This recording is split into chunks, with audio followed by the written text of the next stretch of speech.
샬롬, 전재민 목사입니다. 오늘 하나님께서 주시는 말씀을 통하여 우리가 오늘 하루도 힘있게 시작할 수 있는 저 여러분 되기를 간절히 바라고 소망합니다. 오늘 하나님께서 우리에게 주시는 말씀은 이사야서 49장 1절부터 13절까지 말씀입니다. 우리 함께 말씀 보도록 하겠습니다. 제49장. 섬들아, 내게 들으라. 먼 곳 백성들아, 귀를 기울이라. 여호와께서 태에서부터 나를 부르셨고 내 어머니의 복중에서부터 내 이름을 기억하셨으며 내 입을 날카로운 칼같이 만드시고 나를 그의 손 그늘에 숨기시며 나를 갈고 닦은 화살로 만드사 그의 화살통에 감추시고 내게 이르시되 너는 나의 종이요 내 영광을 내 속에 나타낼 이스라엘이라 하셨느니라. 그러나 나는 말하기를 내가 헛되이 수고하였으며 무익하게 공연히 내 힘을 다하였다 하였도다. 참으로 나에 대한 판단이 여호와께 있고 나의 보응이 나의 하나님께 있느니라. 이제 여호와께서 말씀하시나니 그는 태에서부터 나를 그의 종으로 지으신 이시요 야곱을 그에게로 돌아오게 하시는 이시니 이스라엘이 그에게로 모이는도다. 그러므로 내가 여호와 보시기에 영화롭게 되었으며 나의 하나님은 나의 힘이 되셨도다. 그가 이르시되 내가 나의 종이 되어 야곱의 지파들을 일으키며 이스라엘 중에 보존된 자를 돌아오게 할 것은 매우 쉬운 일이라. 내가 또 너를 이방의 빛으로 삼아 나의 구원을 베풀어서 땅 끝까지 이르게 하리라. 이스라엘의 구속자, 이스라엘의 거룩한 이이신 여호와께서 사람에게 멸시를 당하는 자, 백성에게 미움을 받는 자, 관원들에게 종이 된 자에게 이같이 이르시되 왕들이 보고 일어서며 고관들이 경배하리니 이는 이스라엘의 거룩하시니 신실하신 여호와 그가 너를 택하였음이니라. 여호와께서 이같이 이르시되 은혜의 때에 내가 네게 응답하였고 구원의 날에 내가 너를 도왔도다. 내가 장차 너를 보호하여 너를 백성의 언약으로 삼으며 나라를 일으켜 그들에게 그 황무했던 땅을 기업으로 상속하게 하리라. 내가 잡혀있는 자에게 이르기를 나오라 하며 흑암이 있는 자에게 나타나라 하리라. 그들이 길에서 먹겠고 모든 헐벗은 산에도 그들의 풀밭이 있을 것인즉 그들이 줄이거나 목마르지 아니할 것이며 더위와 볕이 그들을 상하지 아니하리니 이는 그들을 긍휼히 여기는 이가 그들을 이끌되 샘물 근원으로 인도할 것이며 내가 나의 모든 산을 길로 삼고 나의 대로를 도두리니 어떤 사람은 먼 곳에서 어떤 사람은 북쪽과 서쪽에서 어떤 사람은 시님 땅에서 오리라. 하늘이여 노래하라. 땅이여 기뻐하라. 산들이여 즐거이 노래하라. 여호와께서 그의 백성을 위로하셨은즉 그의 고난당한 자를 긍휼히 여기실 것임이라. 오늘 말씀을 시작하면서 성도님들에게 여쭤보고 싶은 것이 있습니다. 오늘 내가 하고 있는 수고, 또 교회를 위하여 하고 있는 봉사들이 열매가 보여지지 않는다면 여러분 어떠시겠습니까? 내가 수고하고 노력하고 있는 것이 열매를 거둘 수 없고 또 보이지 않는다라고 하면 지치게 되지 않을까요? 특히 다음 세대 그리고 하나님의 꿈을 심는데 노력하고 있는데 이들의 믿음이 자라나긴커녕 계속하여 무너지고 혹은 그 믿었던 자들마저 세상을 향하여 떠나간다면 우리가 이 사역을 계속할 수 있을까? 지치게 될 것입니다. 그런 상황 속에서 오늘 성경에서는 이사야가 이렇게 고백을 합니다. 49장 4절의 말씀 제가 세 번역으로 읽어드리도록 하겠습니다. 그러나 나의 생각에는 내가 한 것이 모두 헛수고 같았고 쓸모없고 허무한 일에 내 힘을 허비한 것 같았다. 그러나 참으로 주님께서 나를 올바로 심판하여 주셨으며 내 하나님께서 나를 정당하게 보상하여 주셨다. 지금 이사야가 말하기를 내가 한 것이 모두 헛수고 같았다, 쓸모없는 일이 되어버렸다라고 이야기하고 있습니다. 이사야는 지금 어떠한 일을 하였습니까? 49장이 오기까지 이사야는 하나님께서 바벨론을 심판하실 것이며, 그리고 바벨론의 압박과 포로된 시기 속에서 너희들이 해방될 것이다. 그리고 이 일을 하나님께서 너희를 사랑하시고 너희를 버리지 않고 너를 포기하지 않으며 끝까지 너희를 구원해 내리라라고 예언하였습니다. 그런데 이 말씀을 반응하는 자가 없었고, 이 말씀을 듣고 깨닫는 자가 아무도 없었습니다. 열매가 보이지 않는 상황이었던 것입니다. 이러한 상황 속에서 이사야는 지금 피곤하고 헛되고 공허함을 느꼈습니다. 아무런 열매 결과를 얻지 못하였다라는 것입니다. 그래서 저는 여기서 단순히 이사야가 지친 것이 힘든 사역 속에서 이 정도로만 남았던 것일까? 그렇게 보지 않습니다. 49장 1절의 말씀 보도록 하겠습니다. 성도들아 내게 들으라. 먼 곳 백성들아 귀를 기울여라. 여호와께서 태에서부터 나를 부르셨고 내 어머니의 복중에서부터 내 이름을 기억하셨으며. 지금 하나님께서 자신을 태에서부터 부르셨다. 내 이 이름을 기억하셨다. 그리고 이 말씀이 지금 은혜를 깨닫고 충만한 상태에서 한 이야기가 아닐까요? 지금 이렇게 고백한 것은 감히 하나님의 은혜가 없었다면 자신이 이 자리까지 오지 못하였다라고 할 수 있는 은혜 충만한 상태의 고백입니다. 단순히 영적으로 지치고 힘들어서 하는 주님 제가 열매를 못 봐서 힘듭니다가 아니라, 하나님의 은혜가 충만한 상태 가운데 노력하고 있는 가운데서 영적으로 성숙한 자가 사역을 감당하며 나아가고 있는데도 열매가 보이지 않았을 때 오는 침체라고 할 수 있는 것입니다.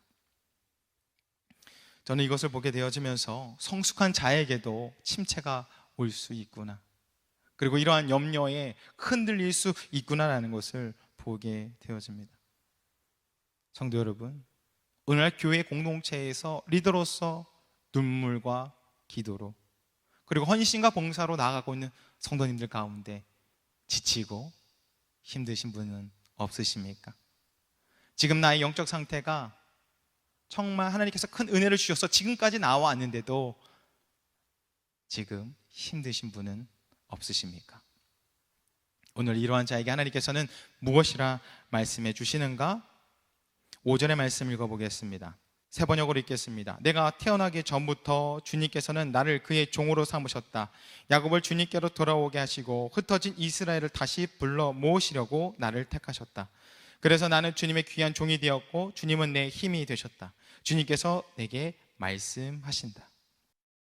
지금 이사야가 그러니까 어떠한 상태에서 다시금 이야기를 했는지 아십니까? 하나님이 나를 종으로 삼으셨던 것에 다시 한번 생각해 보았다라는 것입니다. 하나님이 나를 어떻게 부르셨지? 그리고 하나님께서 이스라엘을 어떻게 돌아오게 하실 건지에 대해서, 사명에 대해서, 자기 자신의 사명에 대해서 다시 한번 깨달았다는 것입니다. 저는 이것을 보게 되어지면서 오늘날 우리들의 침체되어 있고 어려워하고 있는 자들, 그 성도님들이 계신다면 그분들이 다시금 나를 위해 죽으셨던 십자가에 달리신 예수 그리스도를 생각하고, 그리고 예수님께서 나에게 그 사랑을 어떻게 베푸셨고 그리고 우리를 구원해내셨는가에 대해서 다시 한번 묵상해 보시기를 간절히 권면드립니다. 왜 그러는가? 주님께서 나에게 베푸신 그 사랑과 그 은혜가 아니라면 내가 지금까지 올 수 없었기 때문입니다.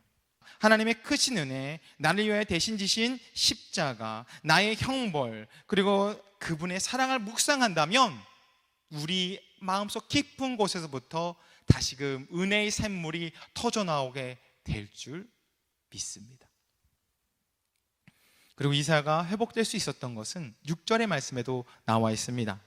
이번에 개역개정입니다. 그가 이르시되 내가 나의 종이 되어 야곱의 지파들을 일으키며 이스라엘 중에 보존된 자를 돌아오게 할 것은 매우 쉬운 일이라. 내가 또 너를 이방의 빛으로 삼아 나의 구원을 베풀어서 땅 끝까지 이르게 하리라. 하나님께서 야곱의 지파들이 이스라엘 중에서 보존된 자들이 돌아오게 될 것이라고, 다시 말해 하나님의 말씀을 믿고 깨우쳐서 그들이 일어난 하나님의 사람으로 하나님께서 말씀해 주신 것을 마음에 품은 자들이 그들이 반드시 돌아오게 될 것이라고 이야기합니다. 그리고 그들을 통하여 이방의 빛으로 삼아 나의 구원을 열방에 보이리라고 하나님께서 말씀하고 계십니다. 이것은 이스라엘 회복뿐만 아니라 하나님의 비전에 대해서도 이야기해 주고 계신 것입니다.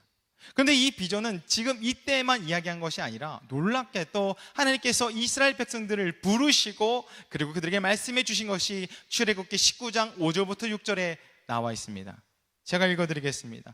세계가 다 내게 속하였나니 너희가 내 말을 잘 듣고 내 언약을 지키면 너희는 모든 민족 중에서 내 소유가 되겠고 너희가 내게 대하여 제사장 나라가 되며 거룩한 백성이 되리라.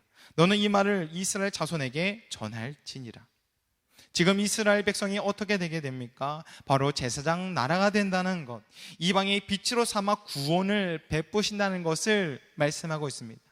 이스라엘이 강해서가 아니라 이스라엘 사람 수가 많고 힘이 있어서 그들을 부른 것이 아니라 그들은 작은 소수였고 볼품없는 자들이었는데, 근데 그들을 하나님께서 붙잡고 세우시고 변화시켜서 제사장 나라가 되어 열방을 하나님의 구원이 드러나도록, 하나님의 이름이 드러나도록 이스라엘을 세워 주시겠다고 이야기해 주고 계십니다. 그리고 이 계획이 실제적으로 어떻게 일어나게 되는가? 8절에는 황무지가 기업이 되게 되어지고 9절에는 잡힌 자들, 포로된 자들이 풀려나게 되고 그리고 10절에는 줄이거나 목마른 자들이 피로가 채워진다는 것을 이야기를 통해서 우리에게 말씀해 주고 계십니다.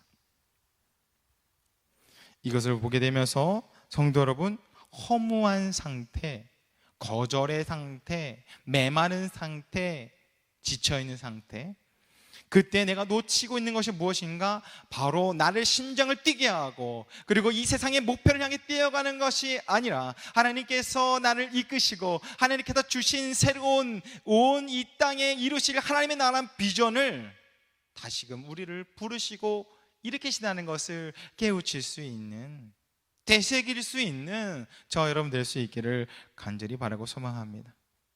그러면 우리는 어떻게 되어질 것인가? 라고 할 때 외치게 될 것인데 13절에 이렇게 말씀하고 있습니다. 하늘이여 노래하라, 땅이여 기뻐하라, 산들이여 즐거이 노래하라. 여호와께서 그의 백성을 위로하셨은즉 그의 고난당한 자를 궁일이 여기실 것임이라. 하늘이여 노래하라, 땅이여 기뻐하라, 산들이여 즐거이 노래라고 말하면서 그 영적으로 충만하고 하나님께서 도우신 그 일들에 기뻐하는 것을 보여줄 수 있습니다.